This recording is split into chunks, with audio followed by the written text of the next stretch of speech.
us for today's webinar titled How to Track and Control Access to Your Data with ESHA Security and the Audit Trail feature.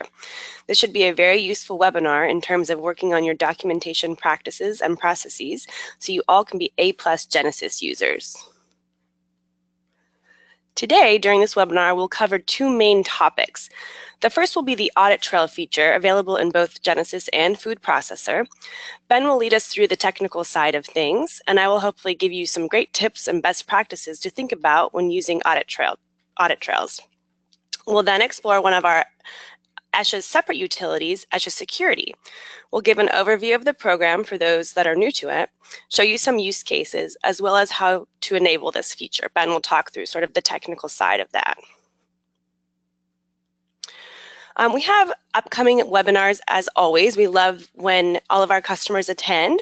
The next one that we have scheduled will be September 6th, and we'd like to make note that this is a Wednesday. Usually we have our webinars on a Tuesday. This will be the first Wednesday after the Labor Day holiday, so we'll give you Tuesday to get back to your emails, and then Wednesday we've got a webinar on the new 11.4 Genesis version. We're really excited about this. This will be released soon.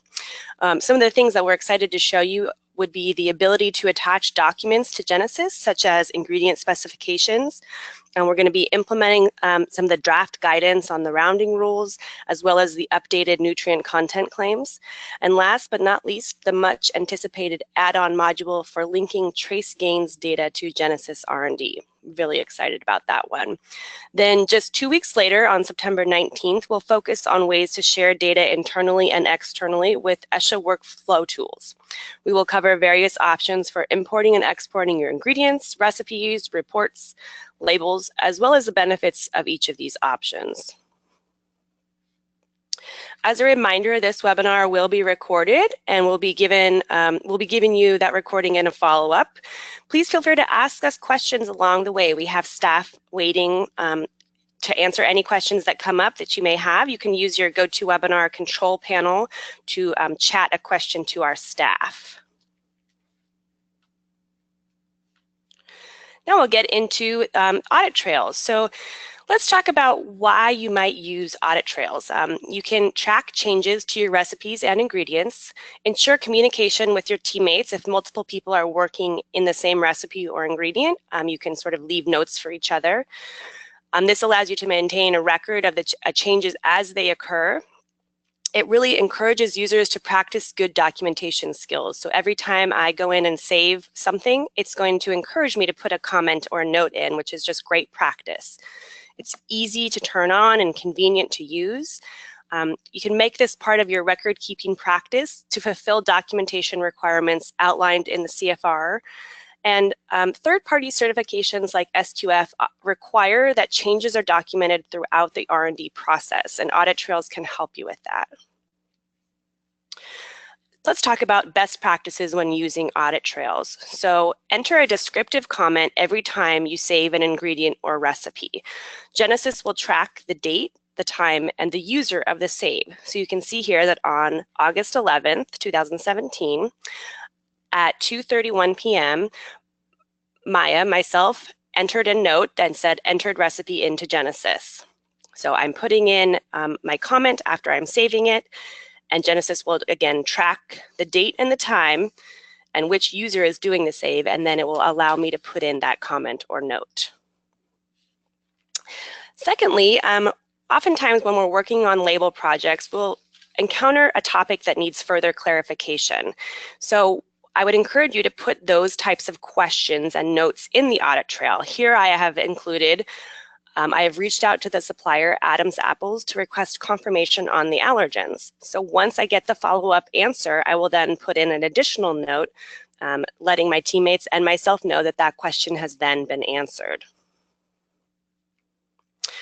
When we get into a recipe, especially if you are working on a shared recipe, maybe a group of your teammates all work together on ingredients and recipes, it would be good practice to every time you open a recipe, you can go over to the Edit Recipe tab, which will be on the top toolbar, and then down at the very bottom, you can look at the Audit Trail history. So if you click on that Audit Trail history, which is the red arrow on the right side of this slide, what you'll see is the list of items that pop up directly to the left there. So I could see that this all occurred on the same day. At 2:32, I entered in the recipe into Genesis.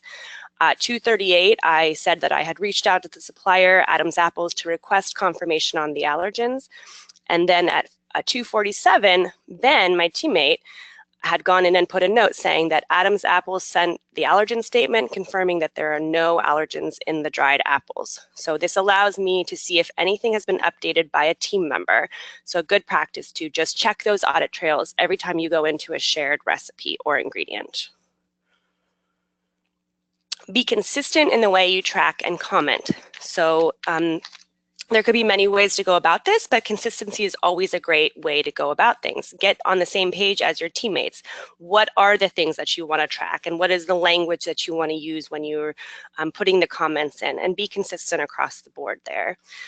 If you open a recipe but don't change anything, perhaps you open a label and happen to move the label a little bit to the right, Genesis will actually want you to save that again. So if you didn't make a change, just write something like no change in the comment field when you save the audit trail. Another good practice would be to pair audit trails with sort of some other ways of using documentation practices. So we can pair audit trails with archiving ingredient and recipe changes to ensure that we are tracking the version changes. We can export a .exl and a file and the spreadsheet report of our recipe as external documents when changes are made. Kind of keep this as a separate and congruent documentation system that we're using in addition to audit trails. And then we can also create something like an archived group in Genesis, which we will put archived recipes and ingredients in.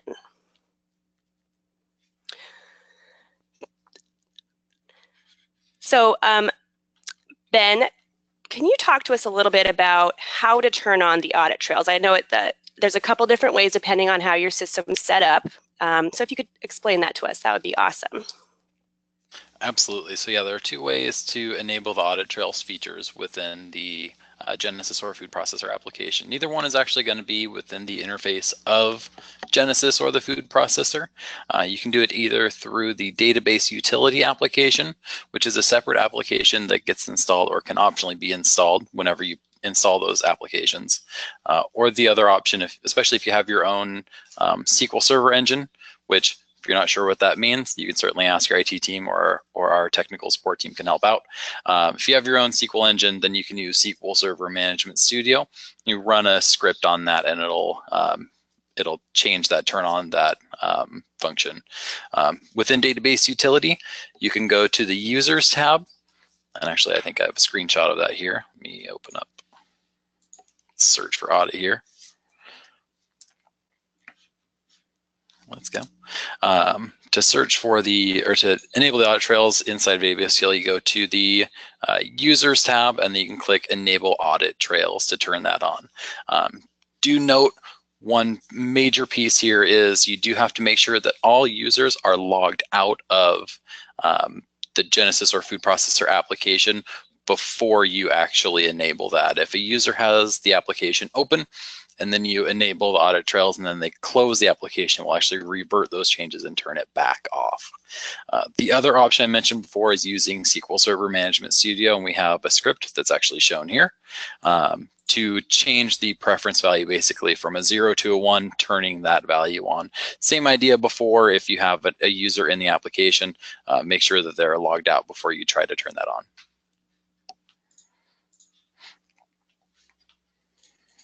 Great, thanks, Ben. I know that can get a little bit technically over my head, so that's what our support team is there for. So I guess now we're going to move into talking about ESHA Security. Is that correct? Absolutely. Similar to what I had just talked a little bit about before, there may be some more technical information involved in this part of our webinar today. If you don't understand, that's okay. A lot of it is more for an IT type professional.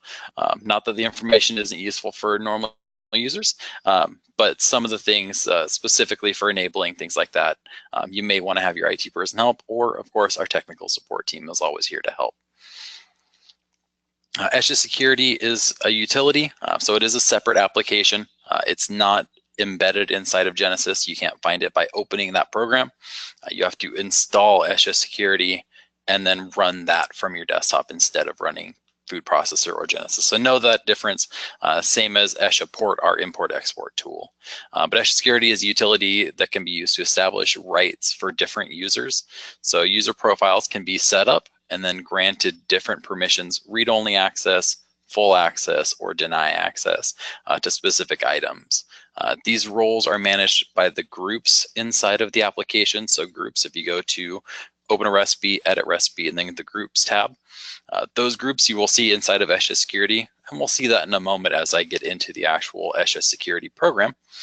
But those groups are going to be how you determine what items get what or what users get what permission for what items.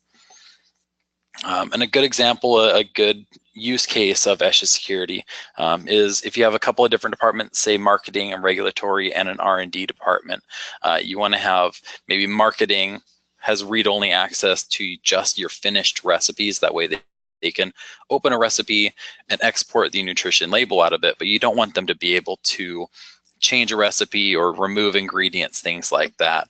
And you want your R&D team to have full access to all those items, or maybe just have access to items until they get to the point where those items are in production. And now you're actually producing those items, so you probably don't want your R&D team changing the recipe without, the specific set of steps that you'd like to take. So there's a lot of options there. Why use ESHA Security? It keeps proprietary information confidential, separating different groups inside of your database. Allows read-only access for groups if you would like to.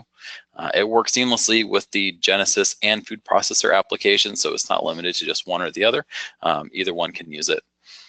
Access for users is not computer specific, it is user specific. So if I, Ben, and granted specific rights, I can go to any computer inside of our organization that has Genesis installed or food processor installed, and my rights are still assigned to me, whereas Maya, if she logged into my computer with her login credentials, would have her own specific permissions. It also guards against accidental modification of records, which is a huge piece. If you have an item that's currently being produced, you don't want to just be changing the recipe without the specific steps taken into effect. It can be configured to meet your needs, so there are a lot of different ways to use ESHA Security. I'll have a couple of different specific use cases that we'll look at today, but there's certainly a lot of outside of the box type ways to use ESHA Security that can be set up on our technical support team, as I've mentioned a couple of times already today. Certainly here to help out with that if you need any assistance or have any questions about what you can do. And it also automatically allows the record creator to have full rights. That means if I create a recipe, I will always have full rights to that recipe. It's never going to change based on what permission. So we want to make sure that the person that creates the item always has full permission to that specific item. We're going to go ahead and jump into the ESHA Security application now. As I mentioned before, this is a separate program. I'm going to move that to my blank slide so that it's not distracting us. And it's a separate application, so I am inside of the ESHA Security program now, not pulling it up from inside of Genesis or food processor. Just a note, and I slightly hit on it before, but I'll mention it now. ESHA Security is strongly suggested to only be installed in the workstations that you would like the users to have access to it. If you're going to have an administrator, maybe an IT person, be the person that oversees what groups have what permission and so forth, you probably just want to install it on that workstation or maybe just the server that the database is housed. But you definitely probably don't want to install it on every workstation that has Genesis, because then you'd be giving users of the program access to a more security type application. The newest version of ESHA Security is currently 4.0.69, which was released in August of 2015. So it's been a little while since we had an update to the program, but it's still working great. We see our 5 tabs we have here. We're going to start with our users tab. So in the users, you'll see what users have been granted access to the Genesis or food processor program. In this case, I've added myself, Katie, Maya, who's sitting next to me, Nate Edwards, and Stephanie that I've got sitting next to me as well. So we've got all these different users within the ESHA company that have access to my database here. We're going to hit on the user roles in a moment. This is kind of this area right here is usually the last piece that you'll set up. So I won't hit on that quite yet, but the users that we have here are based on SQL Server. So again, some of this might go over your head if you're an IT person or don't know a little bit about it, but that's okay. You don't have to know too much about it, but basically it's going to use the same users that SQL Server uses, or they're going to be your domain users. So the same user profile you use to log into Windows generally within your company will be the user you'll add in here. If you want to add a user, you simply just go to New and type in your domain/username. So mine is ESHA/Ben. There is a way to use SQL authentication as well. This is great if you'd like to add a password protection when opening the actual program. I'm not going to go into a lot of detail there, but we do have a knowledge base article that walks through completely how to enable SQL authentication and how to set all of that up. Once we've added all the users that we would like to have, one more thing to point out, we do have an ESHA Security Administrator part as well. I can't add that to myself because you can't add yourself to being that. But if I wanted to say make Maya a ESHA Security Administrator, I can just check that box and add that. Currently, it looks like I've got myself as an administrator, and I've got Nate, who's on our technical support team, as an administrator here, and then Stephanie's in our marketing department, Maya's in R&D, and Katie is our QA person. So the Maya, Katie, and Stephanie, we wouldn't want to make ESHA Security Administrators in this case. We're going to jump over a couple of these tabs here. I'm going to go over to our settings tab, take a look at that quickly, and then we'll jump back to our roles and groups.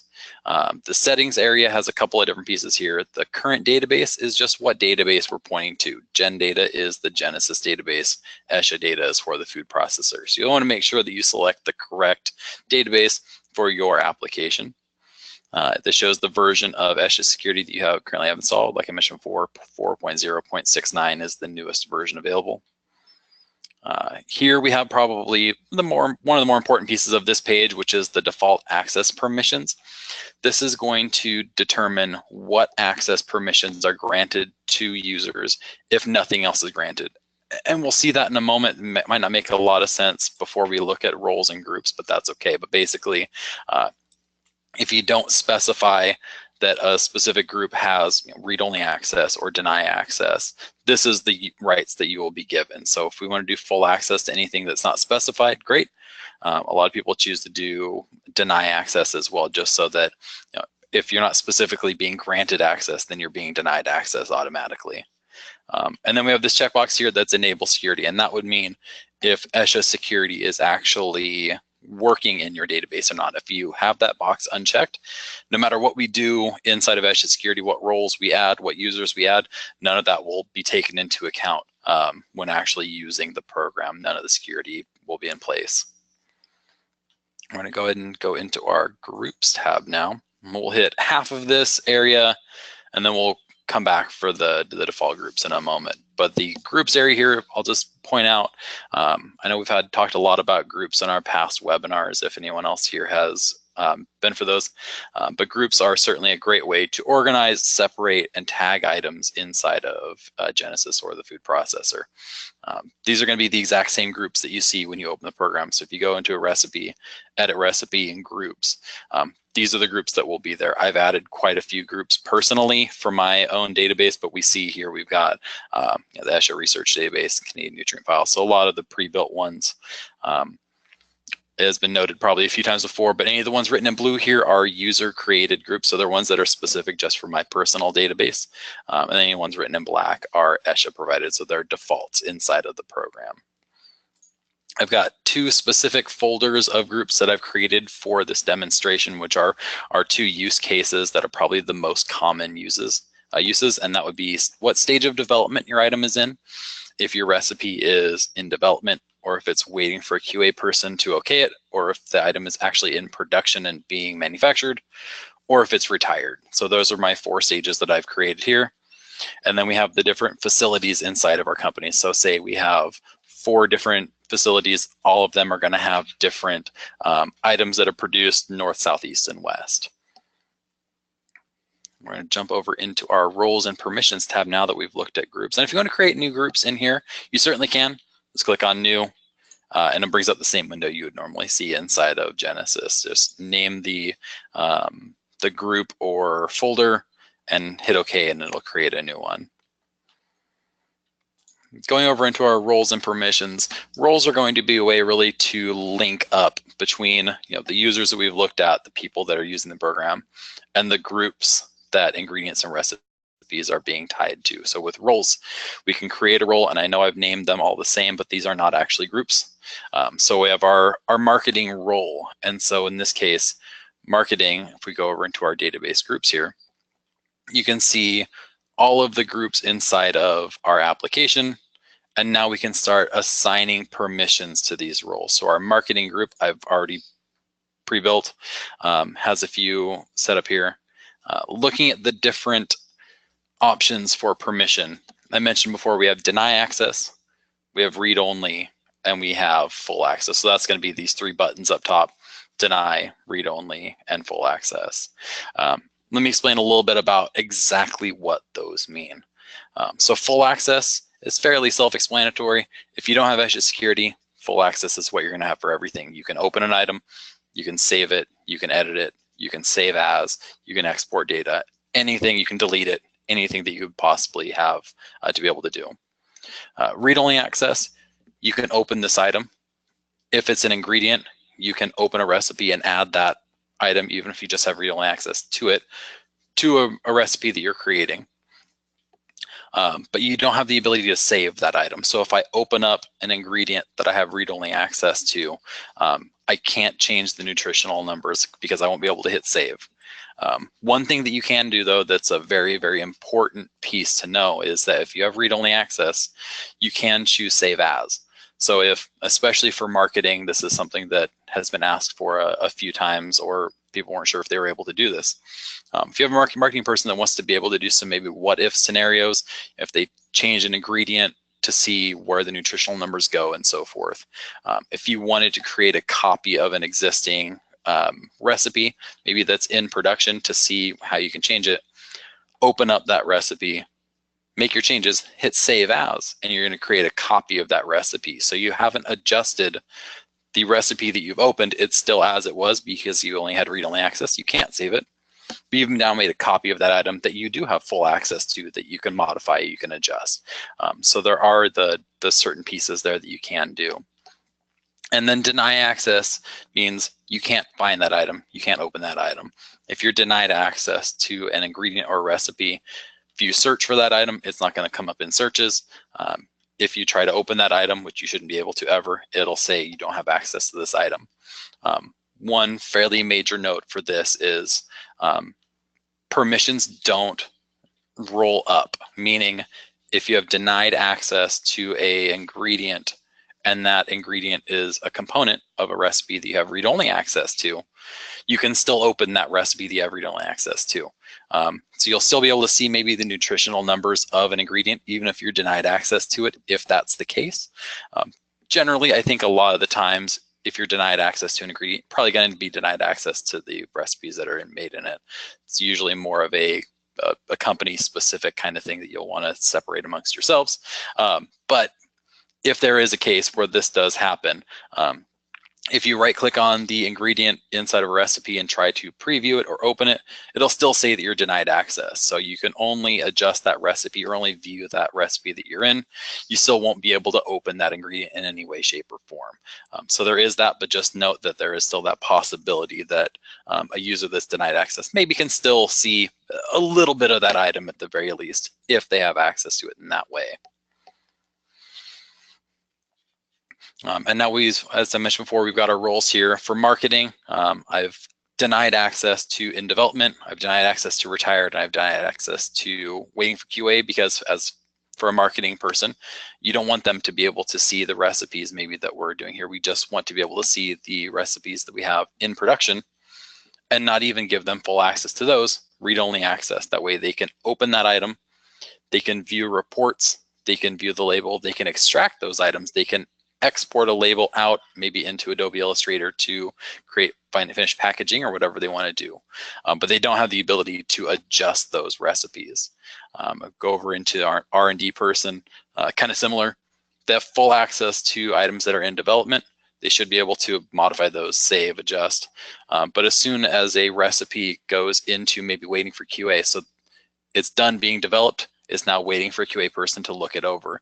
You don't want that R&D person to be able to modify it anymore because it's now the QA person's job to do so. And then as that item goes into actual production being sold, you obviously don't want an R&D person to be able to then go in, modify that recipe at whenever they want. You want someone to have to go in, bring that item back down into in development, or make a copy of it, hit save as while there's still an item in production, make a copy of it to go into development so that you can modify it while there's still an item, the finished item is still there. And then we have our different sections here of the country. We're in the West, we're in Oregon. And so for all of the users that I currently have added, we want to be able to have our specific facilities, just those items, but you don't want them to have access to any of the other items. So we have our facilities west. I've denied access to east, north, and south, but full access to west. It makes a lot of sense, I would hope. And now we'll go back over into the groups tab. And we can take a look at that one of those pieces that we skipped, this default groups area. Default groups means it's a group that a item that's created brand new will be added to if the user is part of a specific role. So if I create an item, Ben creates an item, and say I'm part of the West role, we probably want that item to be added to the West group. So we can add this here, just highlight the group, hit add. Now, any ingredient or recipe that I ever create will now go into the West group automatically. I don't have to worry about every item I create brand new to go back in and check the box for groups. So it does automatically add those items in. If you are part of multiple groups, which is certainly possible, it will add it to any groups that are applied to those roles that you're in. So if I am, say, let's go back over to our users tab here. If Maya is in R&D and in West, if our default for West is West and our default for R&D is probably in development, any item that Maya now creates will go into the West group and into the in development group. Of course, once you create this item, you have the free reign to modify what groups it's in. You can change it however you want. But when you first create that item, those default groups will be set in. And then the very last piece that we kind of skipped over here that we're now going back to is our user roles. So this, of course, is now going to let us take the roles that we've created here under the Roles and Permissions tab and apply those to specific users. So Maya has been granted the West role and the R&D role. I have been granted no roles, actually. Stephanie in marketing has been granted marketing in West, because since we're all in Oregon. And obviously, as you grow, a bigger company will have, maybe a number of different locations and a number of different roles, and so you'll have probably a lot more users than maybe I have here. And of course, we'll still have our Nate being in IT. He's not going to have any roles because he's never actually using the program. He's not going to be using Genesis or the food processor. But he's got our security administrator. That way he can be the administrator of this.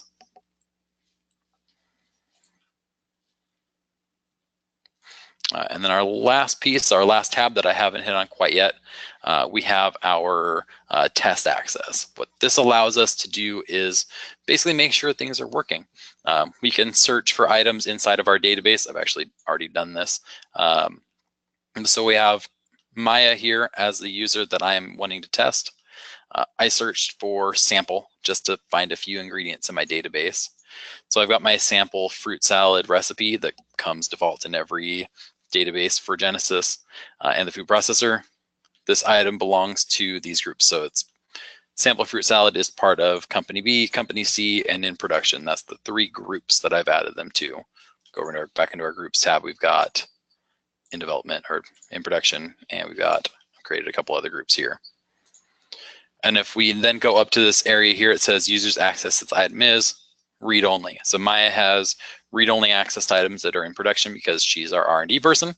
And so she can open this sample fruit salad recipe. She can make a copy of it, but she can't save over the top of it. She can't make any actual modifications to this specific recipe.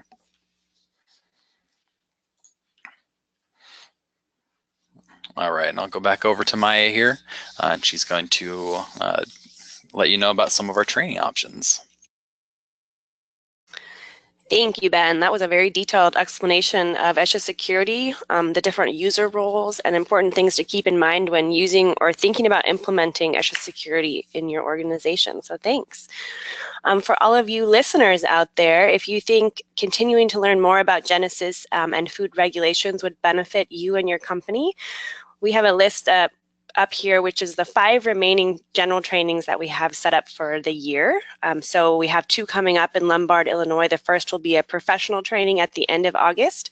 I believe we have 6 spots left in that training, so get those registration forms in now. And then shortly after that, we'll do an advanced workshop in Lombard as well. We'll have another professional training in Washington, D.C. in early October. And in that same week, on the other side of the nation, we'll have an advanced training workshop in Portland, Oregon.